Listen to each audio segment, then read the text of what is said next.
In this video, we're going to get a little bit more familiar with the React library itself. To get started, I'm going to find my src directory inside of my code editor. Inside there is the screens directory. Inside the screens directory, I'm going to make a new file called components_screen.js. And you'll notice that at the very top of my code editor right here, I have some breadcrumbs. You can use this little list right here to always tell what file I'm working on inside of our project directory. So inside of this components_screen.js file, we're going to create something called a React component. The goal of a React component is to show some amount of content to the user. We place these different React components that we create inside of different files inside of our project directory. In general, every different component file we create is going to have the same 4 different parts. And we're going to write out these same 4 different parts an incredible number of times throughout this course. So you're going to memorize these 4 different parts very quickly. In part 1, we're always going to write out a little bit of code to import some libraries that we need to actually create a component. In part 2, we're going to create the component itself. A component, for right now, we're going to use this definition. A component is a function that returns something called JSX. JSX is some special syntax that looks kind of like HTML. We'll expand on exactly what JSX is later on, but for right now, just understand that it is this JSX stuff that really tells React Native what we want to show on the screen of our mobile device. In part 3, we're going to create something called a style sheet. This style sheet works in a similar fashion to how a style sheet or CSS works inside the browser. It is used to add some styling or layout to the component that we created during part 2. And then finally, in part 4, we're going to export the component that we created during part 2 so we can use it somewhere else inside of our project. So let's try to create our own component inside this file that we just created a second ago. So we're going to write out some code inside of here. You're going to get very familiar with this code very quickly because we're going to write it all out an incredible number of times. All right, so inside of here, I'm going to first import 2 libraries that we need to create a component. So I'm going to import React from React, and then I'll import text and style sheet from React Native like so. Now, there's 3 things I want to mention very quickly about these 2 lines of code. First off, you'll notice that as soon as I write these 2 lines, they kind of fade out from view. That's just because I've not actually referenced the variables that I just imported. If I actually hover over these lines, it'll say that I declared this variable, but I never actually used it inside this file, and that's why it fades out. If I make use of that variable, it's then going to light up right away. So if you ever see a line of code inside of my editor that is kind of faded, that just means that we have not made use of it yet. Next up, you'll notice that we've imported something from a library called React and something from a library called React Native. These really are 2 separate and very different libraries.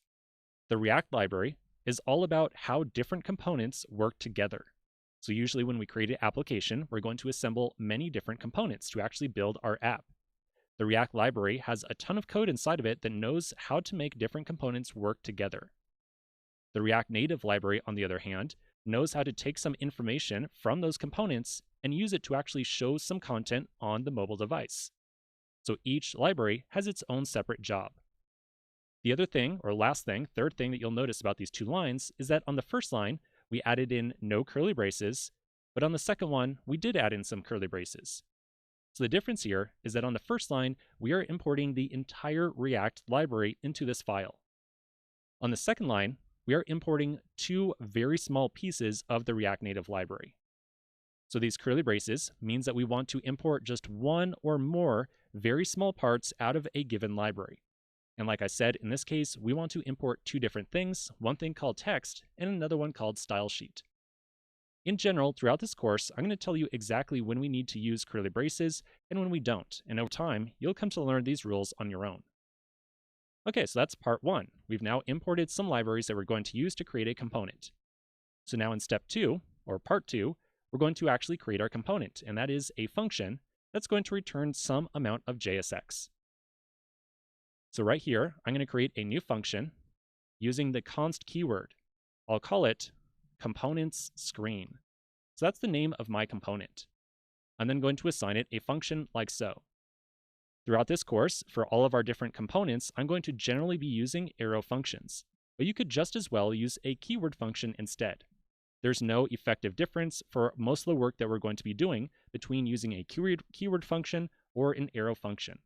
I just like to use arrow functions because they stylistically look a little bit nicer to me. So then inside of here, as we just mentioned, our function is going to return some amount of JSX. And as a reminder, JSX looks a lot like HTML, and it tells React Native what we want to show on the screen of our device. So in this case, I'm going to return a text element like so. So this HTML-looking stuff is JSX. This tells React Native that we want to show some amount of text to the user. The text that we want to show will be placed in between those two tags. So maybe for right now, I'll print out something like, this is the components screen, like so. And then I'll add on a semicolon to the very end of the line. This semicolon is not strictly required, but in general, I add in semicolons everywhere that you're supposed to add them in, even though for React, it doesn't technically make a difference. We could leave that off and leave off the semicolon at the end of the function as well. Okay, so we've now created our first component right here. Now the part 3 that we're going to go through, we're going to create something called a style sheet. Remember, a style sheet is just like a style sheet inside the browser. It is used to apply some amount of styling to our component that we just created. So in our case, we're going to create a style sheet, and we're going to try to create a new style that is going to change the font size of that text element. So to do so, I'll write out const styles equals stylesheet.create, and I'll pass in an object like so. Inside this object, we're going to eventually define a bunch of different groups of styles. For the first one that we're going to create right here, I'm going to create a new style property called text style, like so.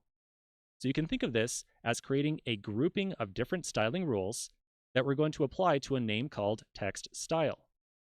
Now, just because I call this text style doesn't mean that it's going to automatically be applied to that text element. Instead, there's a very manual process we have to go through where we're going to use these different styles we create to apply them to different elements that we create inside of our component.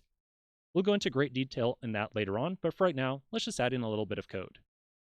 Inside of this text style object, I'm going to assign a font size property of 30, like so. After that, we're then going to take the style that is generated by the stylesheet.create function and assign to the styles object, and we're going to apply it to that text element. So this is the very manual step that I just mentioned. So right here inside that text element, I'll say style, then it equals, then some curly braces, and I'll say styles.text style like so. Okay, so that's a very manual step that we have to go through anytime we want to wire up some styling. We'll talk more about exactly what the relationship is between that code right there and the object we create down there, but for right now, let's just finish up our component file. So now for part 4, we're going to export the component we just created so we can use it somewhere else inside of our project. So to do so, at the very bottom of the file, I will write out export default, and then the name of our component that we created right here. So export default components screen, like so. And that's pretty much it. So we've now created our first component file. Now if we flip back over to our device, you'll notice that nothing on the screen over here has changed. So just because we created a component file doesn't mean that anything about our project is going to change right away. Instead, we have to make sure that we tell React Native that we want to show this component on the screen somehow. So let's take a quick pause right here, and we'll tackle that in the next video.